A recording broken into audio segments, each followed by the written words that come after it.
안녕하세요. 법률사무소 율쌤의 허인규 변호사입니다. 오늘은 상속소송에서 감정료 누가 부담하나 이 문제에 대해서 간단히 좀 설명드리려고 합니다. 상속소송을 진행하다 보면 가장 부담스러워 하시는 것이 이제 소송 비용이죠. 특히 이제 변호사 비용 당연히 이제 부담스러워 하시고, 그 이외에도 소송을 하다 보면은 뭐 인지대, 각종 이제 법원에 납부하는 비용들도 꽤 이제 발생하게 되는데요. 이렇게 이제 변호사 비용 이외에 법원에 납부하는 비용 중에 꽤 많은 비율을 차지하는 감정료 누가 부담하고 어떻게 산정되는지 간단히 이제 살펴보겠습니다.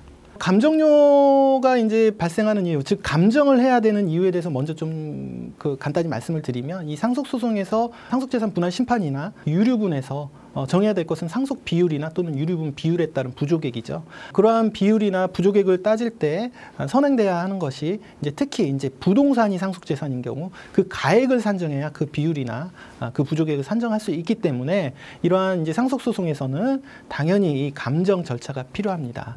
그래서 이런 감정을 이제 신청을 하고 감정 절차가 이루어지게 되는데, 첫 번째로 그 감정료를 부담하는 주체는 최종적으로는 소송 당사자가 이제 분담을 하는 것이 원칙인데요. 소송을 처음 제기할 때는 일단 선납, 예납이라고 하죠. 선납을 소송 제기자가 먼저 하도록 되어 있습니다. 소송 제기자라 하면 상속재산 분할 심판에서는 청구인이 이제 예납을 하고, 유류분 소송에서는 원고라고 하죠. 원고가 먼저 소송 제기자가 예납을 감정료를 납부를 하고, 최종적으로 이제 판결이 이루어졌을 때 승소 비율, 즉 분할 비율에 따라서 그 소송 당사자가 분담하도록 결정을 내려줍니다. 그래서 일단 원고나 청구인이 먼저 낸 다음에 나중에 이제 판결이 내려지면 그걸 뭐 반씩 나눠라, 내지는 뭐 3분의 1, 3분의 2씩 나눠라, 그 결정에 따라서 정산을 상대방에게 받으시면 될 것 같습니다. 두 번째는 감정 절차는 간단합니다. 원고나 청구인이 당연히 감정신청서를 법원에 제출하고, 법원이 허가가 있으면은 감정이나 아무렇게나 정할 수 있는 게 아니라 법원에 등록된 감정인 후보군 중에 법원이 지정한 감정인에게 견적서를 제출하라고 합니다. 즉 감정료, 예납금 얼마 나올지 해서 견적서를 제출하라고 하면, 견적서가 법원에 제출되고 감정을 신청한 원고나 청구인이 예납을 하면 그 이후에 이제 감정이 진행이 되게 되고요. 감정 기간은 뭐 빠르면 한 달 만에 나오는 경우도 있고요. 늦으면 뭐 두세 달 걸리는 경우도 있습니다.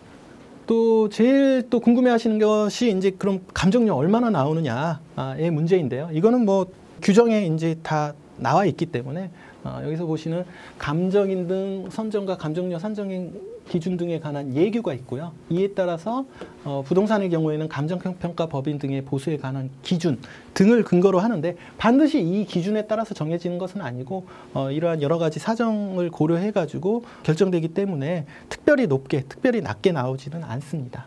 그래서 얼마가 나오느냐 궁금해 하시는데요. 그건 당연히 보통은 이 감정평가에 그 부동산의 시가액에 따라서 이렇게 이제 그 기준들이 좀 나와 있지만, 이걸 기준으로 해서 뭐 복수로 신청하느냐 아니면 시기 또는 뭐 소급 감정이냐 뭐 이런 거에 따라서 틀려지고, 또 부동산 위치에 따라서 틀려지기 때문에 일괄적으로 얼마라고 말씀을 드릴 수는 없습니다. 다만 이제 저희가 소송 수행을 많이 하면서 보통의 이제 재산을 가지신 분들, 뭐 아파트 하나 또는 뭐 부동산 한 두세 건 가지신 분들이 신청하게 되면 적으면 한 100만 원, 뭐 많으면 한 500만 원 내외, 그 이상이 나올 수도 있고, 그래서 보통 1000만 원은 넘어가지 않는 것 같습니다. 보통은 그 정도 나오신다는 걸 좀 염두에 두고 이해하시면 될 것 같습니다.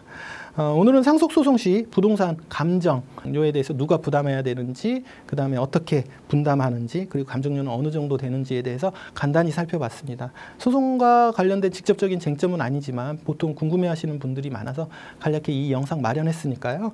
이와 관련해서 또 도움이 필요하시다면 저희 율쌤으로 연락 주시면 감사하겠습니다. 저는 다음 영상에서 다시 또 뵙겠습니다. 감사합니다.